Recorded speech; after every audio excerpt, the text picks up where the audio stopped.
68. Página 68. O que diz o contexto histórico-cultural? O contexto histórico-cultural é o objeto oculto do texto. Trata-se do ambiente e das circunstâncias que envolveram o autor sagrado ao redigir o texto, bem como a maneira em que seus destinatários o recebiam. A intenção do autor deve sempre vir em primeiro lugar. A intenção do autor deve sempre vir em primeiro lugar. A intenção do autor deve sempre vir em primeiro lugar. Isso é uma coisa muito importante para repetir e é muito importante para vocês assimilarem. A intenção do autor deve sempre vir em primeiro lugar. Por quê? Porque foi o autor primário que recebeu a inspiração de Deus. Então, Deus inspirou aquele autor para construir aquela narrativa textual. Então, Deus falou com aquele autor, dirigiu ele, o Espírito Santo orientou ele para construir aquela narrativa. Então, se você se aproximar o máximo possível do entendimento daquele autor dentro do seu contexto, você está cada vez mais perto do significado. O significado original. De posse, o significado original é que você pode contextualizar.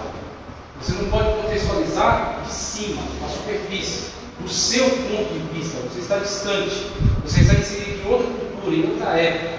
Então você precisa se deslocar da sua época para a época do autor. Uma vez que você está cada vez mais imerso no contexto do autor, você está próximo do significado original.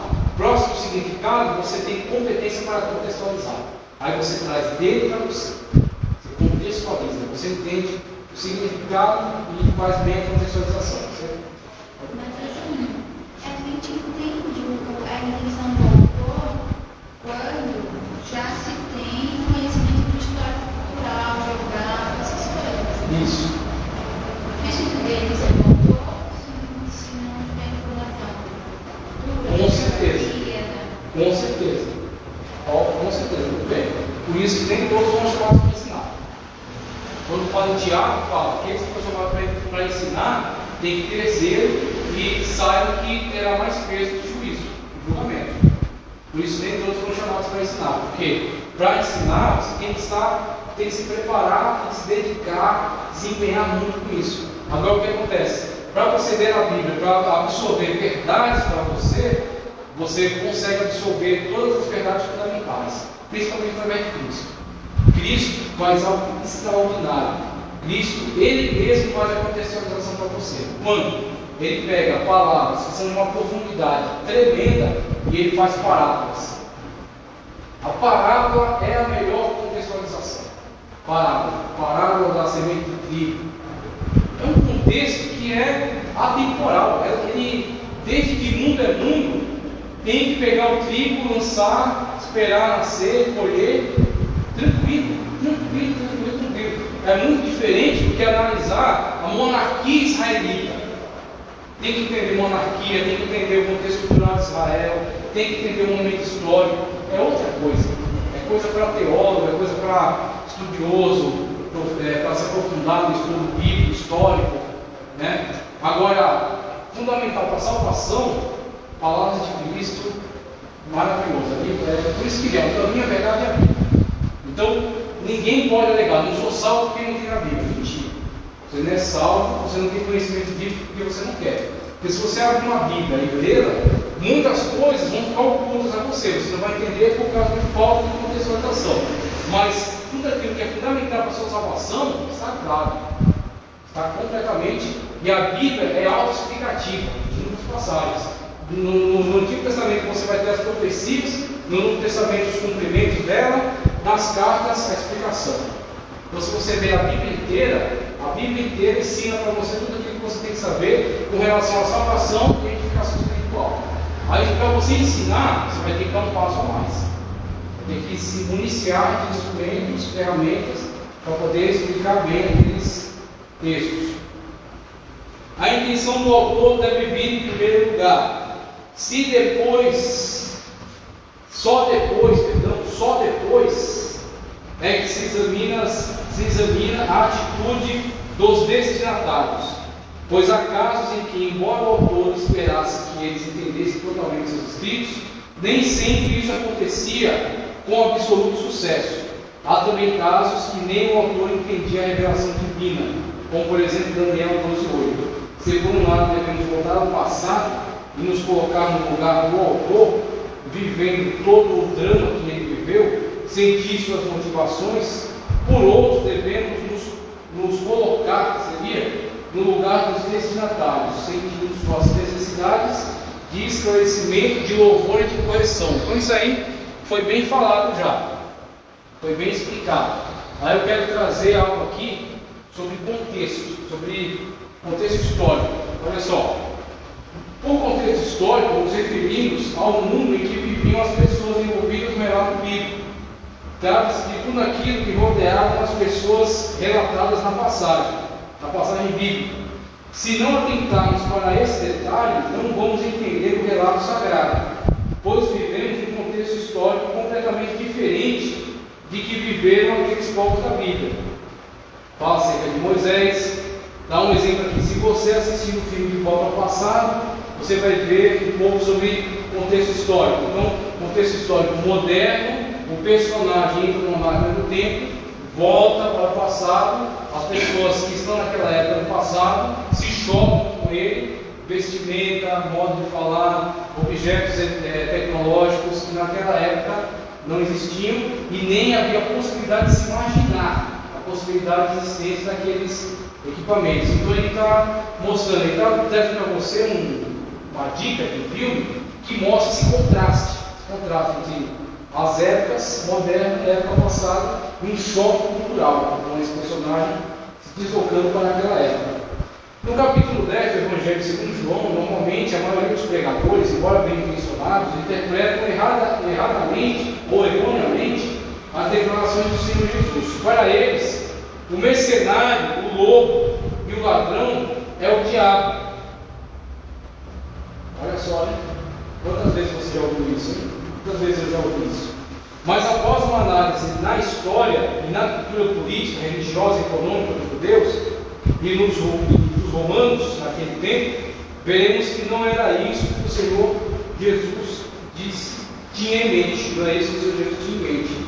Ali o Senhor Jesus fez um contraste entre ele, o bom pastor, o ladrão, o salteador, que não poupa a vida das ovelhas, seus patrícios.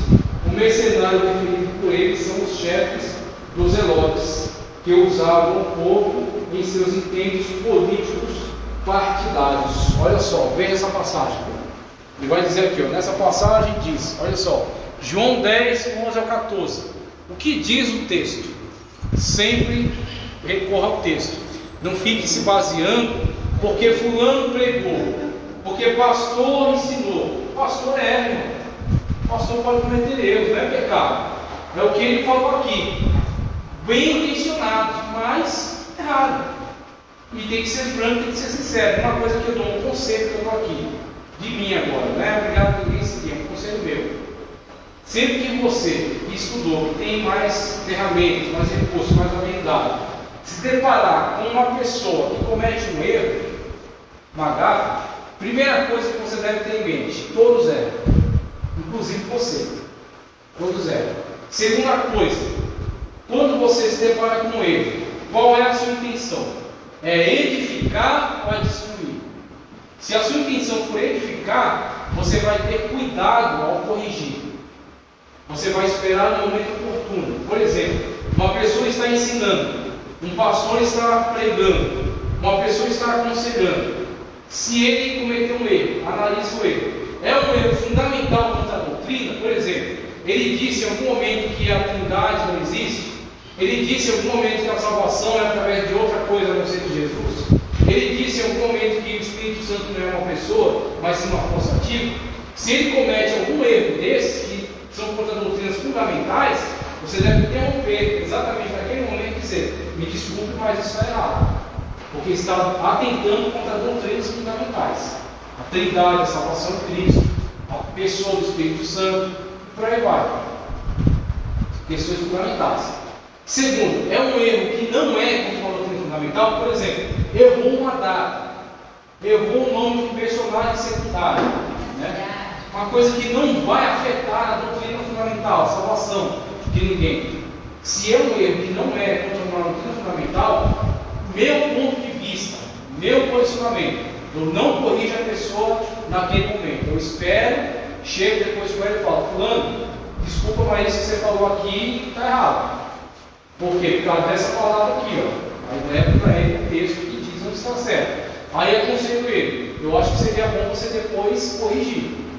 Se em outra aula, fala: ó, aquilo que eu falei estava errado. Na verdade, o texto diz isso aqui, isso aqui, isso aqui. Ele se corrige. Tá certo? Por quê? Porque erros que não são doutrinas fundamentais, se você corrige na hora, você pode arrumar um atrito entre você e a pessoa que está ensinando, e você pode desestimular as pessoas que estão aprendendo. Às vezes a pessoa ela trouxe um ensino maravilhoso, edificante, só que ela errou o nome de um personagem secundário. Aí você vai corrigir naquela hora. Aí as pessoas que estavam absorvendo um conhecimento edificante, que estava ajudando a vida delas, a partir daquele momento vão questionar todo o ensino. Você jogou fora a oportunidade de pessoas aprenderem coisas importantes, por causa às vezes de um nome de um personagem, ou uma data, que às vezes é uma coisa até questionável. Tá? Então eu só dou esse conselho de mim para vocês: não deixem a arrogância do conhecimento afetar a vida de vocês. Não deixem a arrogância do saber estragar o dom de vocês. Tá certo? Então lidem com isso de uma forma bem consciente e com bastante cuidado. Contexto histórico.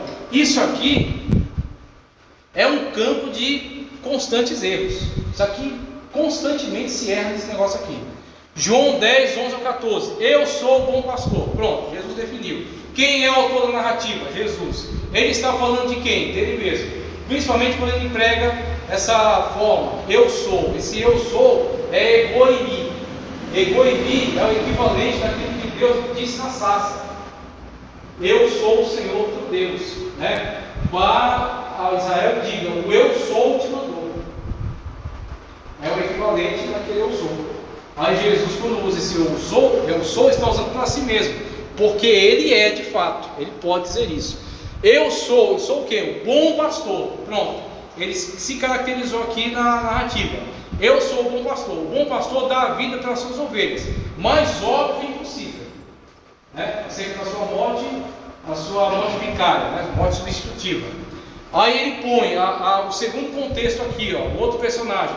Mas o mercenário, aí está indicando uma outra pessoa, que até eu coloquei até em vermelho aqui, porque é o personagem sobre o qual mais se erra. Mas o mercenário e o que não é pastor, então temos o mercenário e temos outros camaradas que não são pastor, como ele é pastor. Ele é o bom pastor. Temos o mercenário e temos o que não é pastor, de quem não são as ovelhas. Ambos não são donos da ovelha. Vê vir o lobo e deixa as ovelhas e foge, e o lobo as arrebata e dispersa as ovelhas. Ora, o mercenário foge porque é mercenário e não tem cuidado das ovelhas, ou seja, é característico dele, por causa da sua própria condição. Ele não é pastor, ele é mercenário. O pastor é dono das ovelhas, servo das ovelhas. O mercenário não é dono das ovelhas, logo as ovelhas não têm importância para ele. As ovelhas não têm importância para ele. E entre a vida dele e das ovelhas, as ovelhas que se... não vou dizer a palavra, as ovelhas que se arrumem. Deixa as ovelhas e foge, e o lobo as arrebata e dispersa as ovelhas. Ora, o mercenário foge porque é mercenário e não tem cuidado das ovelhas. Eu sou o bom pastor e conheço as minhas ovelhas e sou conhecido, e delas sou conhecido. Aí o que acontece? Jesus está muito bem caracterizado aqui, ele é o bom pastor, nisso ninguém erra. Também se errar nisso, tem que ser muito ruim, tem que ser muito desorientado. Então não tem como errar nisso, nisso ninguém erra. Onde mora o problema? O mercenário. Quem é o mercenário? Geralmente as pregações, os ensinos, os aconselhamentos, as palavras dizem: o diabo é o mercenário, o diabo é o mercenário. Jesus é o bom pastor, o diabo veio para roubar, o diabo veio para matar e para destruir. Que o diabo veio para matar e para destruir? Vem, com certeza. Por isso que não chega a ser um erro, gravíssimo erro doutrinário, você vai perder a salvação, não. Porque eles não associam essa passagem que o diabo veio para roubar, matar e destruir, Então quer dizer, que o diabo, isso, que o diabo vem para roubar e matar e destruir, vem. Ele faz isso mesmo. Só que o que o texto diz, a quem Jesus estava se referindo, que aí onde o hermeneuta, ele tem compromisso com o texto. Ele não pode atribuir o texto não disse. Então aqui, se você diz que é o diabo que veio para matar e roubar e destruir, você não vai causar grandes prejuízos. Sabe qual é o problema? Se você entrar por essa vereda, você vai fazer isso em outros lugares. E aí você vai cometer erros que são graves. Aqui você não vai cometer um erro grave, mas em outros lugares você vai cometer. Aí quando Jesus estava discutindo acerca do pastor e o mercenário, quem Jesus estava avisando? Jesus estava avisando um contexto histórico da época. Qual era o contexto histórico? O contexto no caso, Jesus como aquele que veio trazer a palavra de vida eterna, aquele que é o bom pastor, que veio dar a vida das ovelhas, e os zelotes. Quem eram os zelotes? Exatamente. Aí você faz um estudo histórico da época, você descobre que na sociedade judaica da época havia classes. Quais são as classes? Havia os sacerdotes, tá? Havia os sacerdotes, haviam aqueles chamados saduceus, tá? Os saduceus, que eram pessoas vinculadas à política da época. Havia os fariseus, que eram ligados às sinagogas. Havia os escribas, que eram associados aos fariseus, tá? Que eram pessoas ligadas à cópia do texto, copiar e interpretar o texto. Então eles eram associados aos fariseus. E havia os zelotes. Quem eram os zelotes? Zelote era a Asparque de Israel. Era os guerreiros. Os zelotes eram os guerreiros. Claro, a associação que fez aqui, a Asparque, é um grupo paramilitar com causas absurdas. Os zelotes, na verdade, tinham uma causa até nova. Qual era? Libertação de Israel. Libertação de Israel. Eu pus só no contexto de serem aqui guerrilha, ali também guerrilha. Então o contexto é: os zelotes estavam lutando pela libertação de Israel. Como? Sistematicamente? Não. Eles não tinham um exército, eles não tinham armamento suficiente, eles não tinham contingente suficiente. Então o que eles faziam? Lutavam através de guerrilhas. Como é que eles faziam essas guerrilhas? Os acampamentos romanos, às vezes os soldados se deslocavam de um lugar para o outro, às vezes à noite. Ou então se paravam num lugar para acampar à noite. Os zelotes arregimentavam pessoas, e às vezes pessoas comuns, pessoas sem qualquer habilidade de guerra, e arregimentavam elas através de discurso de libertação de Israel, para que elas atacassem os acampamentos romanos. Elas atacavam durante a noite, aí os romanos retaliavam. Primeiro, resistindo ao ataque. Segundo, quando amanhecia, eles pegavam toda a população do local e arrebentavam com eles. E onde estavam os zelotes quando eles faziam isso? Fugiam. Se escondiam. Eles instigavam o povo para ajudar eles a atacar os romanos. Quando os romanos reagiam, os líderes zelotes fugiam, se escondiam nas montanhas, e Roma caía de pau sobre o povo. Aí devastava o povo, matava, escravizava, fazia o diabo do povo. E eles fugiam. Por que eles fogem? Jesus explica. Porque eles são mercenários. O que é um mercenário? Mercenário é quem ganha para fazer um serviço. Mercenário. Então tem o pastor. Quem é o pastor? O dono das ovelhas. Quando o dono das ovelhas está no lugar e vê um lobo, o que ele faz? Ele reage, ele defende as ovelhas. Quando o mercenário que ganhou dinheiro para cuidar das ovelhas está no lugar, o lobo vê, o que ele faz? Berra para quem quer. Foge, deixa as ovelhas lá ser devorado e vai ser mercenário de outro. Por quê? Ele está ali por dinheiro. Mas os mercenários nessa época é como se fosse um empregado. Empregado. Mas É um empregado, é um contrato temporário. Contrato de serviço, por exemplo. Empreitada. Um prestador de serviço que foi lá ganhou seu dinheiro, não descobriu com qualidade, que vai dar problema. Nada. Pegou o dinheiro dele, se pagou antes, então aí que está enrolado mesmo. Então, o contexto, a intenção do autor, que é o que a gente busca constantemente, por mais que caiba você dizer que é o diabo veio para matar e roubar e destruir, está tudo certo, né? De fato, ele veio para isso mesmo. Mas o que o texto diz? Jesus está se referindo aos mercenários e está com isso tipificando a pessoa dos zelotes, o tipo de liderança dos zelotes e dos fariseus. O Bolsonaro está incluindo isso aí, ela veio, né? Destruiu, roubou, se você ver lá na frente também, aí a gente fala que o pastor ele entra pela porta, e o salteador Mas ele invade, exatamente. Jesus usa também essa analogia aí. Histórico e agora cultural. Contexto cultural. A gente caminhar no final, né? Deixa eu ver aqui assim. Vamos lá. Cultural. Contexto cultural. Por contexto cultural, nos referimos ao modo de vida em que os povos da Bíblia levavam. As leis, os preceitos, os tabus, entretenimentos, cerimônias, etc. Muitas coisas que hoje em dia para nós são normais, para eles são esquisitas. Nada disso significa que eles eram diferentes de nós, pelo contrário. O homem sempre foi o mesmo. O que mudou foi a cultura, os costumes. A maior parte dessas mudanças reside na evolução da ciência e na descoberta. Nem tudo é evolução na história. Nem tudo é evolução. Por exemplo, códigos morais e éticos nem sempre evoluíram. Hoje mesmo, eu creio que está retrocedendo. Muitas coisas estão piorando em relação à antiguidade.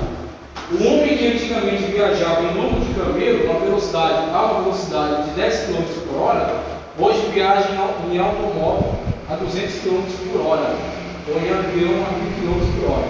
Precisamos voltar ao passado e viver a realidade histórica e cultural do povo da Bíblia para poder compreender o porquê de eles terem procedido da maneira em que a Bíblia relata. Então, o que ele está aconselhando? Você precisa ter a consciência, e isso a gente pode chamar de empatia. Você precisa ter empatia e se colocar no lugar do personagem, senão você esquece disso. Então você vê a passagem de Elias quando vai até a Torre de Sarepta, ele está catando os cavacos para cozinhar um pouco de farinha, um pouco de azeite, para ela e o filho dela comer e morrer. Veja a perspectiva dela, comer e morrer. Ela não tem perspectiva de salvação, perspectiva de saída daquela solução. E aí você pensa hoje, nossa, mas por que ela não foi na feira catar o resto da feira? Por que ela não foi para o governo pedir algum auxílio com ajuda? Aí você tem que se lembrar, naquela fase da história, não havia assistência social, não havia Bolsa Família, não havia sistema de agricultura planejado, não havia aquilo. Não havia mendigagem, você ter chance de parar numa esquina e alguém te dar uma moeda, numa época de carestia, de seca total naquele estado. Então você precisa entrar no contexto dela, tá? Entender as suas privações. Por exemplo, aquela viúva que chega para Eliseu e fala que o seu servo era filho dos profetas e morreu, deixou uma dívida, e veio o cobrador levar os meus filhos. Aí você pensa, poxa, vai no juiz, né, vai lá no promotor de justiça e fala desse negócio, né, mas vai levar os filhos dela, cadê os direitos dela? Que direitos, meu filho? Você está falando de que direitos, de que justiça? A justiça lá era a força, principalmente numa época em que as instituições estavam fracas. Quando as instituições estavam fortes, havia a lei de Deus, havia os mandamentos, mas com as instituições fracas, com um rei corrupto, com uma carne, não havia. Então você tem que entrar no personagem. Quando você entra no personagem, você absorve toda a gravidade da situação, no momento. Jesus manda Pedro ir até o lago, pescar um peixe, e dentro do peixe tinha um estátua, que é uma moeda que tinha condições de pagar o imposto dele e de Pedro. Um imposto por transitar de um lugar para o outro, uma alfândega, um imposto alfandegário. Por quê? Porque Roma dominava aquela região, dividiu a terra em setores, e havia Judéia, Idumeia, Galileia. Cada lugar era uma administração. Para passar de um lugar para o outro, tem que pagar imposto. Tem que pagar imposto de passagem. Por conta de costume também aquela questão da proteção à viúva, Proteção à mulher, É isso aí. A órfão. Exatamente, tudo isso. Por exemplo, julgar na porta da cidade. Havia o hábito de julgar as pessoas na porta da cidade. Por quê? Porque a cidade tinha muro. Onde é que está a porta da cidade de São Paulo? É na Fernão Dias? É na 101? Onde é? Faz sentido para nós. Aí você tem que pensar na cidade daquela época, que era murada, tinha uma porta onde as pessoas entravam e saíam. Senhor, me ensina a entrar e sair no meio do teu povo. Que tipo de pedido é esse? Entrar e sair. É uma fala, um hebraísmo, que ele está dizendo. Quem entra e sai por onde? Pela porta. E quem entra e sai pela porta é observado como ele está entrando e como ele está saindo. Me ensina a me comportar diante do teu povo. Teu comportamento que venha a louvar o santo nome. É uma arma muito difícil, né, irmão? Muito. Se eu tivesse vulnerável, minha ordem não tomava, não podia pegar uma Não é? Exatamente. Agora você vê. Algumas instituições tinham, né?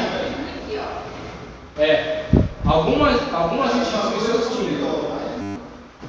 E algumas coisas melhorou. Principalmente. Isso. Antigamente não. Venceu a guerra. Direitos individuais, por exemplo. Direitos individuais. É uma coisa que hoje a gente pode dizer, existe, mesmo que alguém você sofra dano, você pode ir até algum lugar reclamar. Não, fizeram isso, me roubaram, levaram meu carro, levaram meus objetos pessoais, minha casa, né? Aí alguém vai ter uma investigação, ele não descobre nada.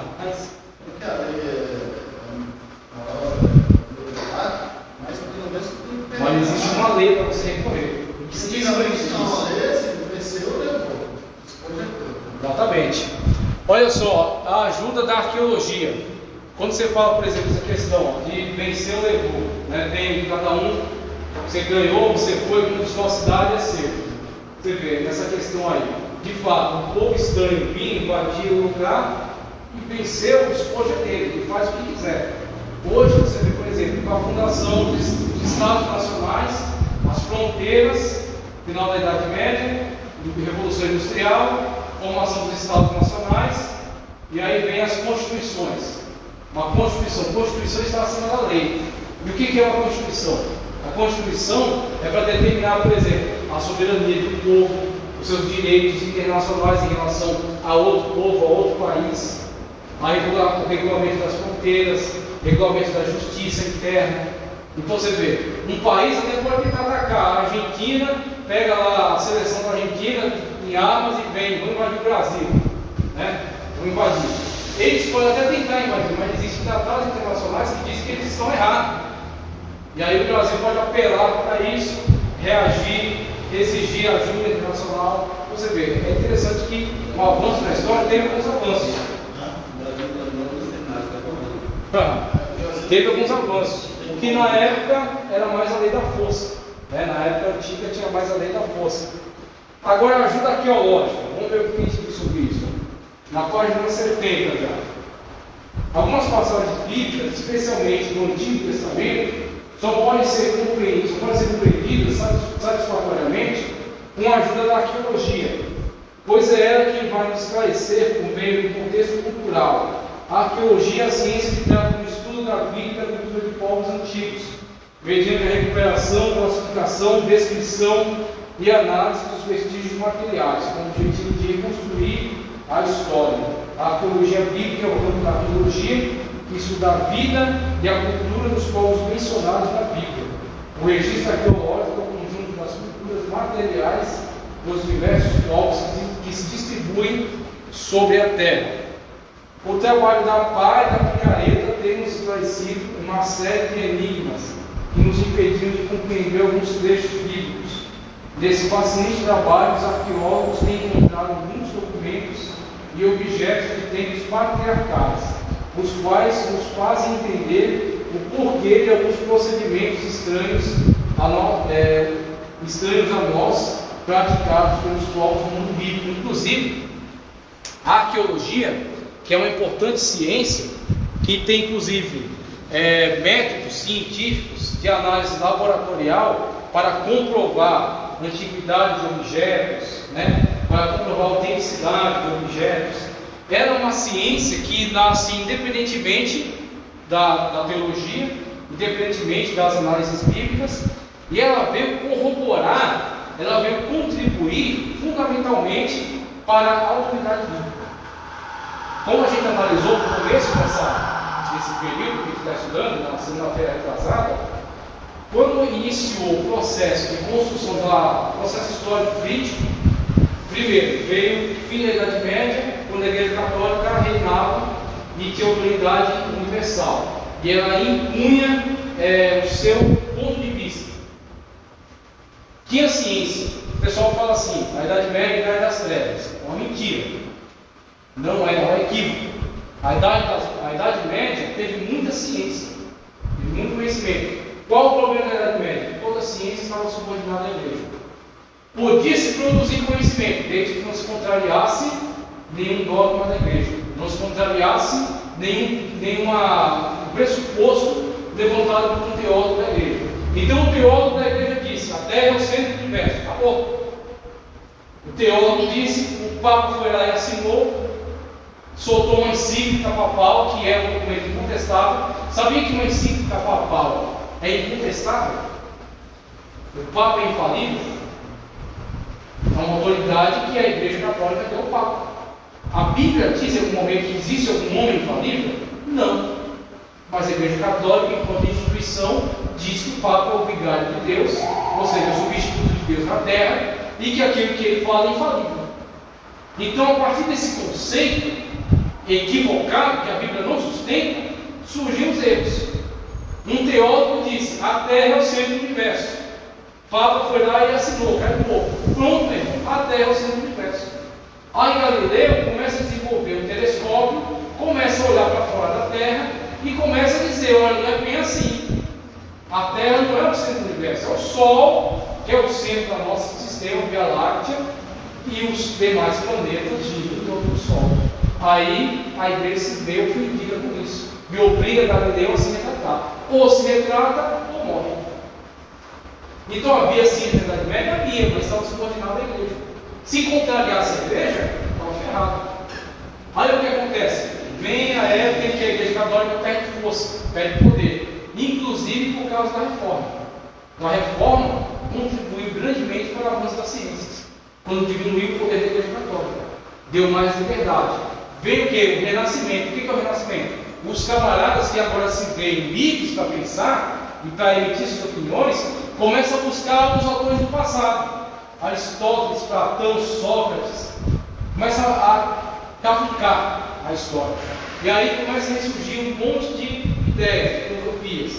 Depois do Renascimento, o Iluminismo, os caras começam a ter mais ideias novas acerca do homem, acerca das ciências, matemáticas, física, lançar ideias novas. E a Igreja Católica não pode mais matá-los, não tem mais poder para isso. Aí, a partir desse desenvolvimento, surge o quê? Crítica histórica.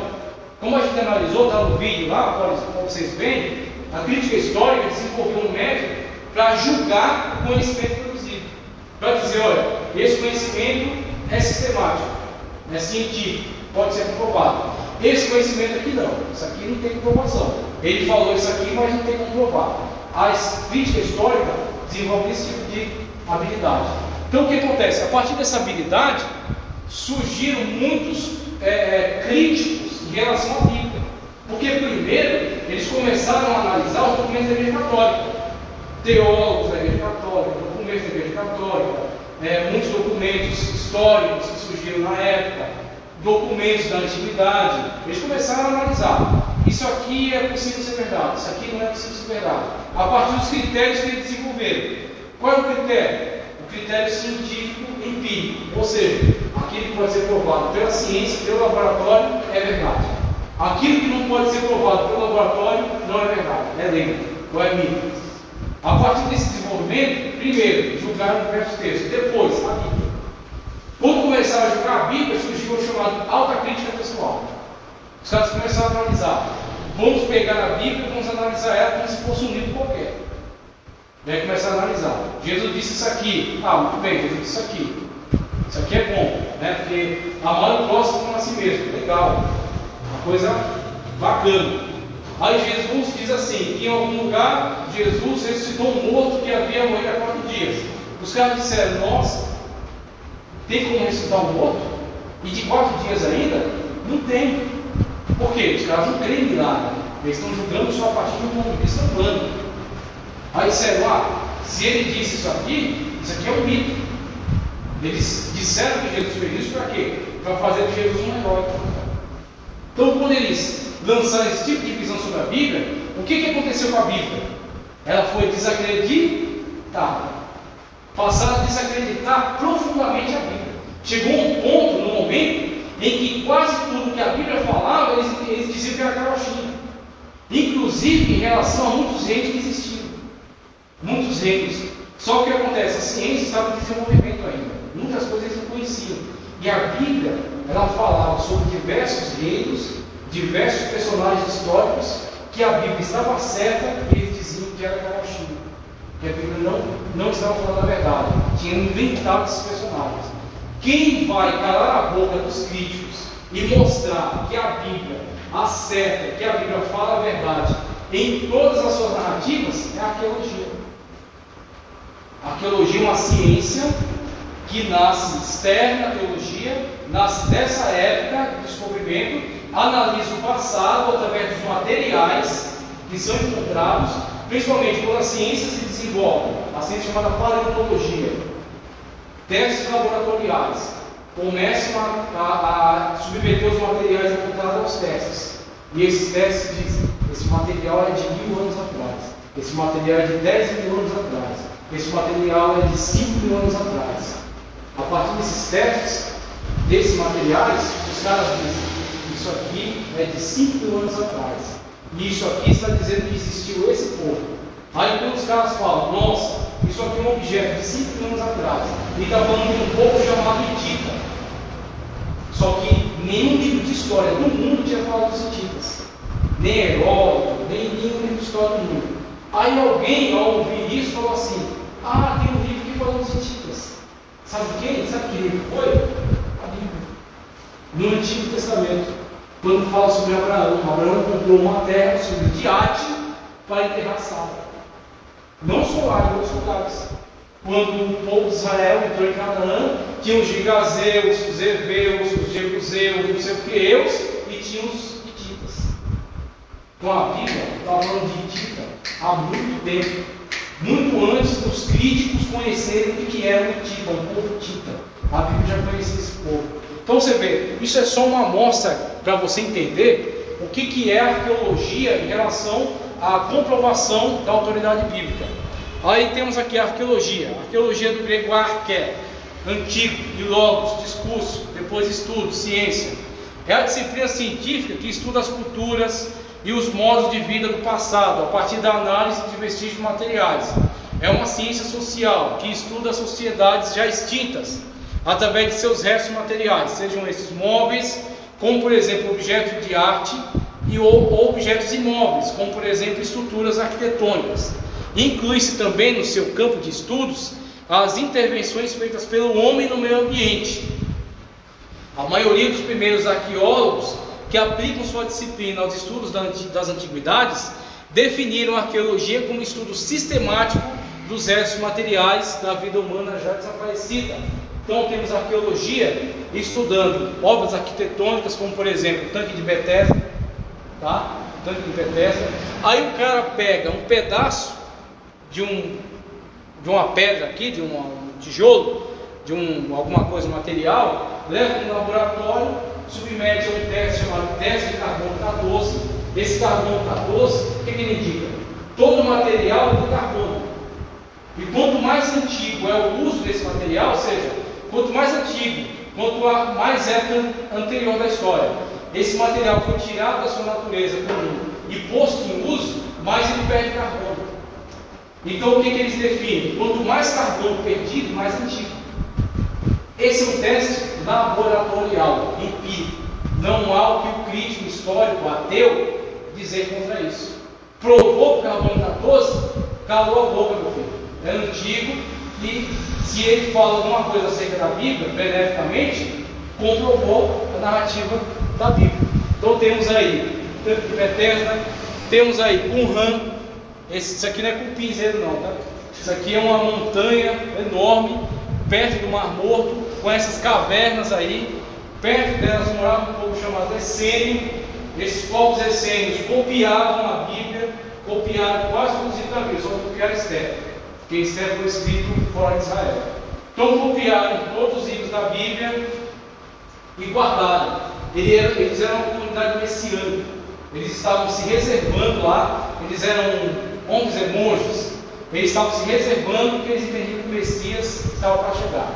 Mas ficavam se purificando e copiando o texto, purificando e copiando o texto. A vida deles não deve ter sido muito emocionante, mas eles foram muito importantes. Eles foram muito importantes. Eles nem imaginavam a importância que eles iam ter no futuro. Através do trabalho que os essênios fizeram, foi descoberto pela arqueologia textos bíblicos que eram 1000 anos, presta atenção, eram 1000 anos mais antigos do que os textos que nós tínhamos. Os textos bíblicos mais antigos que nós tínhamos remetiam ao ano 900 da era cristã, quando fizeram a recópia da Bíblia. Os textos mais antigos se perderam, fragmentaram. Os mais antigos que tínhamos eram os textos maçoréticos, 900 mil anos antes de Cristo. Quando descobriram essas cavernas aqui, acharam um texto de 125 antes de Cristo. Um texto de Isaías, por exemplo, completo, eles acharam lá. Pegaram o texto de Isaías de 125 antes de Cristo e o outro de 1000 depois de Cristo. Compararam os dois. Exatamente igual. Exatamente igual. Tá certo? Então, a arqueologia fornece esse tipo de prova. Isso aqui é o trabalho do arqueólogo. Isso aqui, ó, é uma montanha artificial, que eles chamam de Tel. Tá? Uma montanha artificial. Eles vão cortando aqui um lado da montanha e vão descobrindo que tinham estruturas construídas lá dentro. Aí, através dessas estruturas, eles encontram lá pedaços de argila, um texto, encontram vasos, encontram objetos. Aí é o trabalho deles, ó. Marcam um pedaço e vão com pequenos objetos, luva, né, com pincel, né, pincel encacado mesmo, vão retirando a terra pouco a pouco. Aí descobrem textos, fragmentos de texto, junto com outros fragmentos para poder compor o texto inteiro. Traduzem o texto, comparam o texto com os textos modernos. Tá certo? Isso aqui é o trabalho da arqueologia. Tá? Vamos ficar todas vezes, porque isso aqui são arqueólogos importantes. Esse camarada é Poemini Bota. Ele descobriu os assírios. Os assírios. Esse camarada que está aí é Sargão II. É uma estátua, uma cabeça dele. Cabeça de barro, né? Dele. A historiografia da época, história crítica, né? A historiografia da época diz que nunca existiu assírio. Isso é bobagem, isso é balela. A Bíblia está falando de bobagem. Naquela região, na época que eles descobriram isso, não tinha nada. Era simplesmente deserto. Por quê? Essas civilizações morreram, não houve quem reconstruísse ali, e o tempo, as areias cobriram. Alguns caras começaram a ler a Bíblia e estudar ciência e disseram: a Bíblia pode ter razão. Esse Poemini Bota era um. O cara era francês, tinha grana, era apoiado pelo governo, foi para lá e falou: a Bíblia falou que existem assírios, vamos ver se tem. Foi para a região mais ou menos onde ele acreditava que a Bíblia tinha mencionado, cavou e achou. E ficou mais rico do que ele era. E esse aqui, quem é esse? Esse aqui é Hugo Winkler. Hugo Winkler, tá certo? Também descobriu muitas coisas importantes. Esse aqui descobriu muitas coisas sobre os hititas, que eu acabei de mencionar, que era um povo que a história sequer conhecia. Pronto, aqui a gente vai encerrar rapidamente. É rápido isso aqui, não tem dificuldade. Contexto espiritual. Contexto espiritual. O contexto espiritual diz respeito à situação espiritual em que se encontravam as pessoas a quem o documento sagrado foi dirigido. Alguns livros da Bíblia foram escritos num período de apostasia generalizada entre o povo de Israel. Um exemplo disso são os 2 bezerros de ouro que Jeroboão construiu e colocou nas 2 extremidades do reino para serem adorados. Então, contexto espiritual é você saber fazer a leitura do ambiente em que o autor está escrevendo. Os cronistas que escreveram sobre o reino de Israel, que escreveram, por exemplo, sobre o Reino do Norte, eles transmitem para você tudo aquilo que foi importante, tudo aquilo que foi significativo para você entender o estado de espírito. Por exemplo, só para você entender qual é o viés do autor. A gente estudou a introdução ao Antigo Testamento. A gente viu que nas narrativas de Samuel, que fala dos reis, narrativa de reis, de crônicas, tem um camarada chamado On é um dos reis da dinastia do norte. Esse camarada, On, ele foi um dos mais importantes reis de Israel. Agora, importante como? Importante politicamente. Ele é tão importante que na Síria você descobre mais acerca da história dele do que em Israel. Porque os caras da Síria olhavam para a gestão dele e entendiam que ele era um rei relevante ali na terra. Tanto que eles tinham um certo receio de On. Aí eu pergunto para você, o que o personagem bíblico, o que o autor bíblico fala de On? Fala pouquíssimo. Ele dá mais espaço para falar sobre a viúva de Sarepta do que do rei On. Por quê? O objetivo do autor. A intenção do autor. E por que a intenção do autor foi dirigida dessa maneira? Por causa do trabalho do Espírito Santo. O Espírito Santo entendia que era mais relevante para você saber da viúva de Sarepta do que saber de On. Aí On, ele dá um espacinho, diz assim: On andou segundo o caminho de seus pais, casou seu filho Acabe com Jezabel, só fez besteira. E pronto. O que interessa saber dele é isso. Então você vê, a intenção do autor qual é? Conduzir você àquilo que é edificante dentro da história. Ele elenca aquilo que para a história geral não vale nada, para o autor bíblico era a narrativa mais importante. Fala sobre a viúva de Sarepta. E tudo isso que é colocado é para você entender o contexto em que essa narrativa foi escrita. Aí você caminha para cá, para a gente chegar no final da aula, a Bíblia em sua totalidade. A Bíblia em sua totalidade.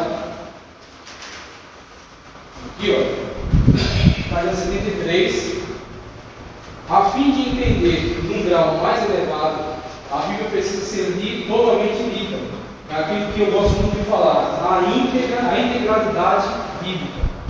Porque tem muitas igrejas que não pregam heresia, mas não pregam a Bíblia na íntegra. Eles selecionam os textos que acham interessante para eles. Aí só fala de textos que abordem a prosperidade, só fala de textos que abordem palavras importantes. Vira um evangelho de autoajuda. O que é o evangelho de autoajuda? Não é um evangelho herético, é o evangelho de passageiro celeste. Através do quê? Textos selecionados. A Bíblia não pode ter textos selecionados. A Bíblia é uma integralidade.